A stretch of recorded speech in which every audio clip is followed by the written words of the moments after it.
ओम शांति। आज 19 मार्च 2021 के मधुर महावाक्य है और आज की मुरली में बाबा श्रीमत का महत्व बताते हैं। बाबा कहे, इस श्रीमत से ही तुम श्रेष्ठ बनते हो, परंतु जब बुद्धि पर मन मत या पर मत का प्रभाव होता है तो बच्चे आगे बढ़ नहीं सकते हैं। सुनी सुनाई बातों पर बाबा कहे कभी विश्वास नहीं करना है, ज्ञान की बातें ही सुननी है, सुनानी है। बाबा इतनी अच्छी पढ़ाई पढ़ाते हैं, यह पढ़ाई ही सोर्स ऑफ इनकम है। तो बाबा कहे उसी पढ़ाई के आधार से तुम उच्च पद को प्राप्त कर सकते हो। सुनते हैं बाबा के मधुर महावाक्य। ओम शांति। मीठे बच्चे, यह पढ़ाई सोर्स ऑफ इनकम है। इससे तुम मनुष्य से देवता बनते हो। 21 जन्म के लिए सच्ची कमाई हो जाती है। प्रश्न है, बाप जो मीठी मीठी बातें सुनाते हैं वह धारण कब होगी? उत्तर, जब बुद्धि पर परमत व मन मत का प्रभाव नहीं होगा, तभी बाबा की मीठी मीठी बातें धारण होगी। जो बच्चे सुनी सुनाई बातों पर चलते हैं उनकी बुद्धि में धारणा हो नहीं सकती।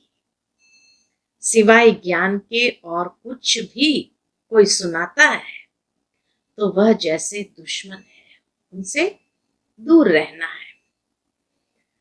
झूठी बातें सुनाने वाले बहुत है, इसीलिए hear no evil, see no evil. मनुष्य से देवता बनने के लिए एक बाप की श्रीमत पर ही चलना है। आज की मुरली का गीत है, हमारे तीरथ न्यारे हैं। ओम शांति। इस गीत में जैसे कि अपनी महिमा करते हैं, अपनी महिमा वास्तव में की नहीं जाती है। यह तो सब समझने की बातें हैं। जो भारतवासी बहुत समझदार थे अभी बेसमझ बने हैं। अब प्रश्न उठता है, समझदार कौन थे? यह कहां भी लिखा हुआ नहीं है। क्यों नहीं लिखा हुआ है? क्योंकि बाबा कहे तुम हो गुप्त। कितनी वंडरफुल बातें हैं। एक तो बाप कहते हैं मेरे द्वारा ही बच्चे मुझे जान सकते हैं, फिर मेरे द्वारा सब कुछ जान जाते हैं। सृष्टि के आदि मध्य अंत का जो खेल है उनको समझ जाते हैं और कोई भी नहीं जानते। और एक मुख्य भूल की है। बाबा कहे मेरे द्वारा ही मुझे जान सकते हैं, बाकी और कहीं से भी मुझे जान नहीं सकते। कारण क्या? तो एक मुख्य भूल की है। क्या भूल की है? जो निराकार परमपिता परमात्मा शिव के बदले कृष्ण का नाम डाल दिया है। पहला नंबर शास्त्र जिनको श्रीमद् भगवत गीता कहते वही रॉन्ग हो गया है। इसलिए पहले पहले तो सिद्ध करना है कि भगवान एक है, फिर पूछना है कि गीता का भगवान कौन? भारत का आदि सनातन देवी देवता धर्म है। अगर नया धर्म कहे तो ब्राह्मण धर्म ही कहेंगे। पहले चोटी है ब्राह्मण, फिर देवता है, इसीलिए ब्राह्मण है गुप्त, चोटी है, फिर देवता है। ऊंचते ऊंच ब्राह्मण धर्म है, जो ब्राह्मण ब्रह्मा द्वारा परमपिता परमात्मा रचते हैं। जिन ब्राह्मणों को किसने रचा? ब्रह्मा द्वारा परमपिता परमात्मा ने रचा। वही ब्राह्मण फिर देवता बनते हैं। मुख्य बात है भगवान सबका बाप है, नई दुनिया का रचयिता। जरूर नई दुनिया ही रचेंगे ना। नई दुनिया में नया भारत होगा। नई दुनिया में नया भारत होता है। जन्म भी भारत में लिया है। भारत को ही स्वर्ग बना रहे हैं ब्रह्मा द्वारा। तुमको अपना बनाकर फिर पढ़ाते हैं मनुष्य से देवता बनाने। पहले तुम शूद्र वर्ण के थे, फिर आए ब्राह्मण वर्ण में, फिर दैवी वर्ण में। पीछे वृद्धि होती रहती है। एक धर्म से अनेक धर्म हो जाते हैं। टाल टालियां भी सब धर्मों की बन जाती है। हर एक धर्म से निकलती है 3 ट्यूब्स होती है। बाबा कहे हर एक धर्म से निकलती है, टाल टालियां सब धर्मों की बन जाती है। ऐसे नहीं कि वो धर्म की एक ही डाली रहती है, नहीं, उसमें भी कई ट्यूब्स निकल आती है। तो बाबा कहे 3 ट्यूब्स होती है ना, यह है मुख्य। हर एक से अपनी अपनी शाखाएं निकलती है। मुख्य फाउंडेशन, फिर 3 ट्यूब्स है मुख्य। आदि सनातन देवी देवता धर्म का फाउंडेशन, फिर 3 ट्यूब्स निकलती है। पहला निकलता है इस्लाम धर्म, फिर बौद्ध धर्म, फिर क्रिश्चियन धर्म। थूर है आदि सनातन देवी देवता धर्म का, जो अभी सब राजयोग सीख रहे हो। दिलवाड़ा मंदिर बड़ा अच्छा बना हुआ है, उसमें सारी समझानी है। बच्चे यहाँ बैठे हैं, कल्प पहले भी तुमने राजयोग की तपस्या की थी। जैसे क्राइस्ट का यादगार क्रिश्चियन देश में है, वैसे तुम बच्चों ने यहाँ तपस्या की है, तब तुम्हारा भी यादगार यहाँ है। ये सूक्ष्म बात बाबा ने जैसे एक रहस्य के रूप में बताई। तुमने यहाँ तपस्या की है तो तुम्हारा यादगार भी यहाँ है बड़ा सहज, परंतु कोई भी जानते नहीं। सन्यासी लोग तो कह देते हैं ये सब कल्पना है। जैसी जो कल्पना करे, तुम्हारे लिए भी कहते हैं ये चित्र आदि सब कल्पना से बनाए हैं। जब तक बाप को जाने, कल्पना ही समझते हैं। नॉलेजफुल तो एक बाप है ना, तो मुख्य है बाप का परिचय देना। वह बाप स्वर्ग का वर्षा देते हैं। कल्प पहले भी दिया था, फिर 84 जन्म लेना पड़े। भारतवासियों के ही 84 जन्म होते हैं। फिर संगम युग पर बाप आकर राजधानी की स्थापना करते हैं। तुम बच्चों ने बाप द्वारा समझा है। जब अच्छी रीति समझे, बुद्धि में बैठे, तब खुशी भी रहे। अच्छी रीति समझते हैं, बुद्धि में बैठता है तो खुशी भी रहती है। यह पढ़ाई बड़ी सोर्स ऑफ इनकम है। पढ़ाई से ही मनुष्य बैरिस्टर आदि बनते हैं। पढ़ाई से ही मनुष्य बैरिस्टर आदि बनते हैं। लेकिन यह पढ़ाई मनुष्य से देवता बनने की है।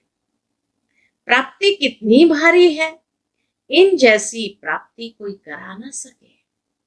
ग्रंथ में गाया हुआ है, मनुष्य से देवता किए करत न लागी वार, परंतु मनुष्य की बुद्धि चलती नहीं। जरूर वह देवी देवता धर्म प्राय लोप हो गया है, तब तो लिखते हैं मनुष्य से देवता बने। देवताएं सतयुग में थे, उन्हों को जरूर भगवान ने संगम पर रचा होगा। कैसे रचा यह नहीं जानते। गुरु नानक ने भी परमात्मा की महिमा गाई है, उन जैसी महिमा कोई ने नहीं गाई है। इसलिए ग्रंथ को भारत में पढ़ते हैं। गुरु नानक का कलयुग में अवतार होता है, वह है धर्म स्थापक। राजाई तो पीछे हुई है, बाप ने तो यह देवी देवता धर्म स्थापन किया है। वास्तव में नई दुनिया ब्राह्मणों की ही कहे। वास्तव में नई दुनिया ब्राह्मणों की ही कहे। चोटी बल ब्राह्मणों की है, परंतु राजधानी देवी देवताओं से शुरू होती है। तुम ब्राह्मण रचे हुए हो, तुम्हारी राजधानी नहीं है। तुम अपने लिए राजधानी स्थापन करते हो। ब्राह्मण अपने लिए राजधानी स्थापन करते हैं। बड़ी वंडरफुल बातें हैं। मनुष्य तो कुछ भी नहीं जानते हैं। पहले पहले अपने को मालूम हुआ तो अपने द्वारा दूसरों को मालूम होता है। तुम शूद्र से ब्राह्मण बने हो, ब्रह्मा को भी अभी बाप द्वारा मालूम पड़ता है। एक को बताया तो बच्चों को भी बताना होता है। एक को बताया तो बच्चों को भी बताना होता है। उनके तन द्वारा तुम बच्चों को बैठ समझाता हूं। यह है अनुभव की बातें। शास्त्र से तो कोई कुछ भी समझ न सके। बाप कहते हैं सारे कल्प में एक ही बार में ऐसे ही आकर समझाता और अनेक धर्मों का विनाश, एक धर्म की स्थापना कराता। यह 5000 वर्ष का खेल है। तुम बच्चे जानते हो हमने 84 जन्म लिए हैं। विष्णु की नाभि से ब्रह्मा दिखाते हैं। ब्रह्मा और विष्णु ये किसके बच्चे हैं? दोनों बच्चे ठहरे शिव के। वह है रचयिता, वह रचना। शिव बाबा है रचयिता, शिव बाबा है रचयिता और वह है रचना। इन बातों को कोई समझ न सके।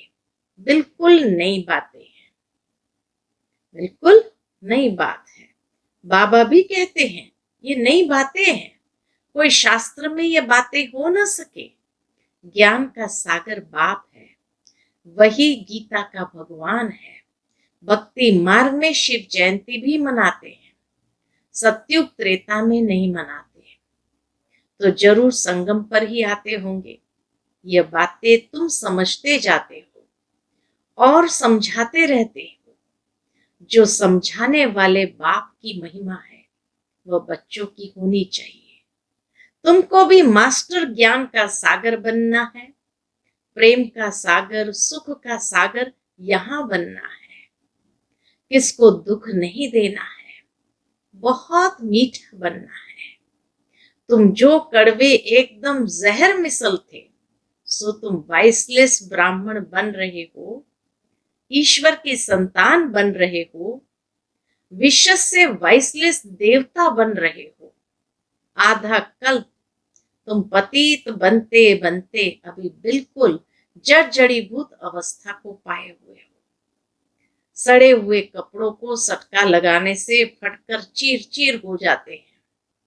यहां भी ज्ञान के सटके लगाओ तो पुर्जा पुर्जा हो जाते हैं। कोई कपड़ा ऐसा मैला है जो साफ करने में बहुत टाइम लगता है, फिर वहां भी हल्का पद मिल जाता है।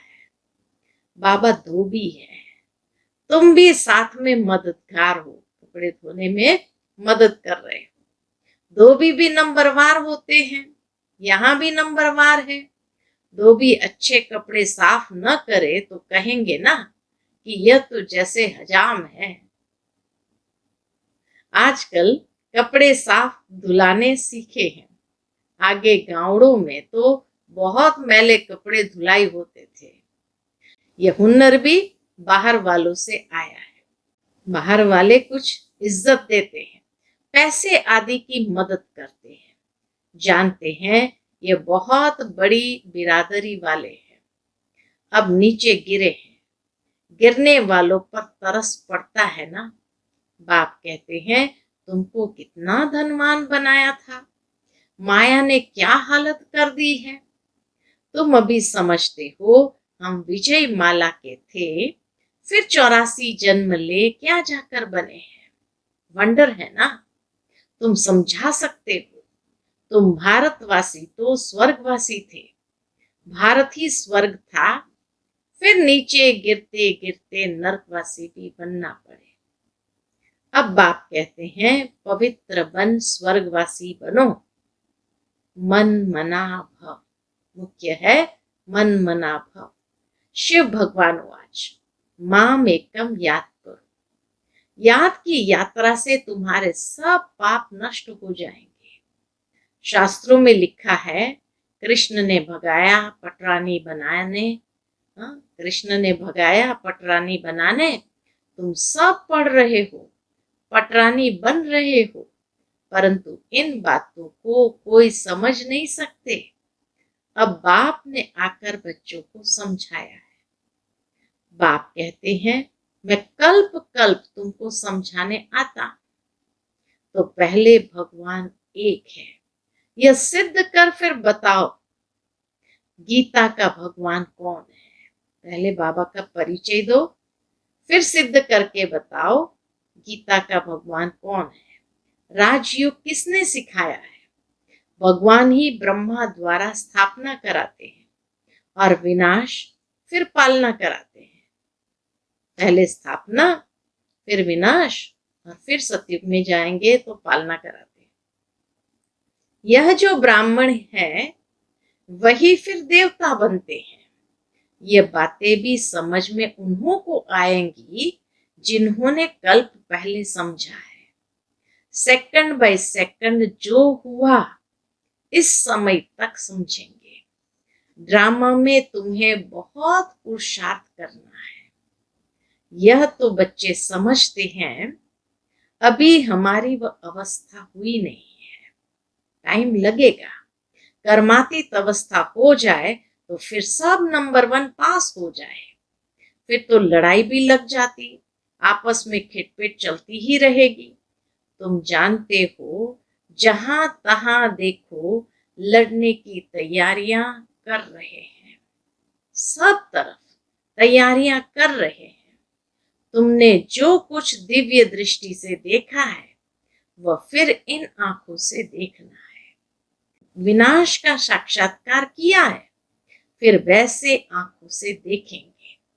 स्थापना का भी साक्षात्कार किया है, फिर प्रैक्टिकल में राजाई भी देखेंगे। तुम बच्चों को तो बहुत खुशी होनी चाहिए। यह तो पुराना तन है, योग से आत्मा पवित्र बन जाएंगी, फिर यह पुराना शरीर भी छोड़ना है। 84 जन्मों का चक्र पूरा होता है, फिर जरूर सबको नए शरीर मिलेंगे। यह भी समझने की बहुत सहज बातें हैं, समझा भी सकते हैं। कलयुग के बाद सतयुग जरूर होगा, अनेक धर्मों का विनाश जरूर होगा, फिर आदि सनातन देवी देवता धर्म की स्थापना, अर्थ बाप को आना पड़े।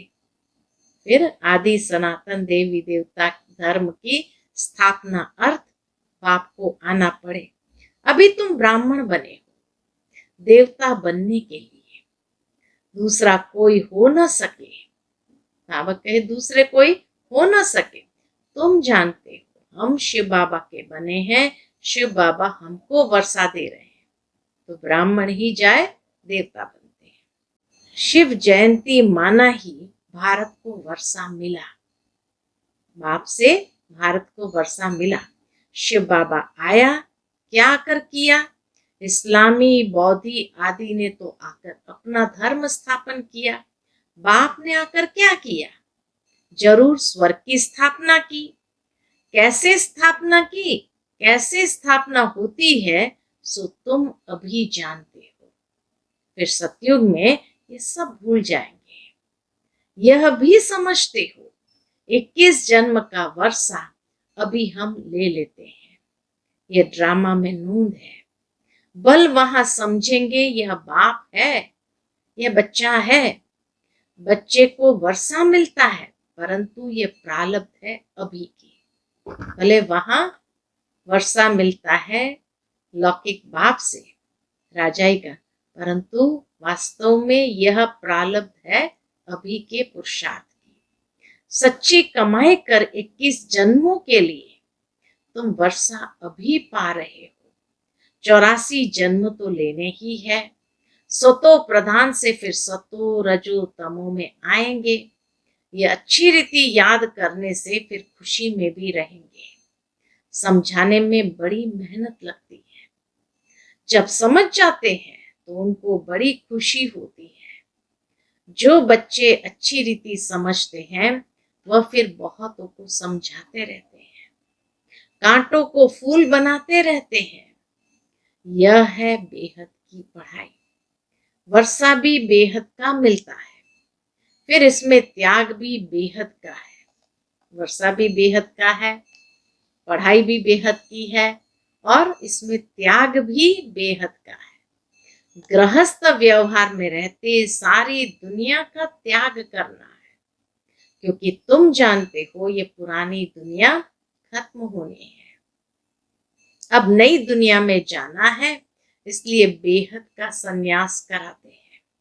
सन्यासियों का है हद का संन्यास और उनका है हठ योग। इसमें हठ की बात नहीं रहती। उनका है हठ योग, लेकिन इसमें हठ की बात नहीं रहती। यह तो पढ़ाई है, पाठशाला में पढ़ना है मनुष्य से देवता बनने के लिए। शिव भगवान उवाच कृष्ण हो न सके। कृष्ण कब नई दुनिया बना न सके। उनको हेवनली गॉड फादर नहीं कहेंगे, हेवनली प्रिंस कहेंगे। तो कितनी मीठी मीठी बातें समझने और धारण करने की है। दैवी लक्षण भी चाहिए। कभी भी सुनी सुनाई बातों पर नहीं लगना चाहिए। व्यास की लिखी हुई बातों पर लगते लगते बुरी गति हुई है ना। सिवाय ज्ञान के और कुछ सुनाते हैं तो समझो ये हमारा दुश्मन है, दुर्गति में ले जाते हैं। कभी भी परमत पर नहीं लगना चाहिए। मन मत परमत पर चला तो यह मरा। बाप समझाते रहते हैं, झूठी बातें बोलने वाले तो बहुत है। तुमको बाप से ही सुनना है। Hear no evil, see no evil, talk no evil, do no evil, think no evil। बाप दादा आए ही है मनुष्य से देवता बनाने, तो उनकी श्रीमत पर चलना चाहिए। अच्छा, मीठे मीठे सिके लधे बच्चों प्रति माता पिता बाप दादा का याद प्यार और गुड मॉर्निंग। रूहानी बाप की रूहानी बच्चों को नमस्ते। हम सब रूहानी बच्चों की रूहानी माता पिता बाप दादा को याद प्यार गुड मॉर्निंग और नमस्ते नमस्ते। शुक्रिया बाबा, शुक्रिया। आज की मुरली से धारणा के लिए मुख्य सार है। पहली पॉइंट, यहाँ बाप समान सुख का सागर, प्रेम का सागर बनना है। सर्व गुण धारण करने हैं, किसी को भी दुख नहीं देना है। दूसरी पॉइंट, सुनी सुनाई बातों पर कभी विश्वास नहीं करना है, पर मत पर नहीं चलना है। Hear no evil, see no evil, do no evil. आज का बाबा का मीठा वरदान है, ब्राह्मण जीवन की नीति और रीति प्रमाण सदा चलने वाले, व्यर्थ संकल्प मुक्त भव। ब्राह्मण जीवन की नीति और रीति प्रमाण सदा चलने वाले, व्यर्थ संकल्प मुक्त भव। जो ब्राह्मण जीवन की नीति रीति प्रमाण चलते हुए सदा श्रीमत की आज्ञाएं स्मृति में रखते हैं और सारा दिन शुद्ध प्रवृत्ति में बिजी रहते हैं, उन पर व्यर्थ संकल्प रूपी रावण वार नहीं कर सकता। बुद्धि की प्रवृत्ति है शुद्ध संकल्प करना। वाणी की प्रवृत्ति है बाप द्वारा जो सुना वह सुनाना, और कर्म की प्रवृत्ति है कर्मयोगी बन हर कर्म करना। इसी प्रवृत्ति में बिजी रहने वाले व्यर्थ संकल्पों से निवृत्ति प्राप्त कर लेते हैं। आज का स्लोगन है, अपने हर नए संकल्प से नई दुनिया की नई झलक का साक्षात्कार कराओ। अपने हर नए संकल्प से नई दुनिया की नई झलक का साक्षात्कार कराओ। अच्छा, ओम शांति।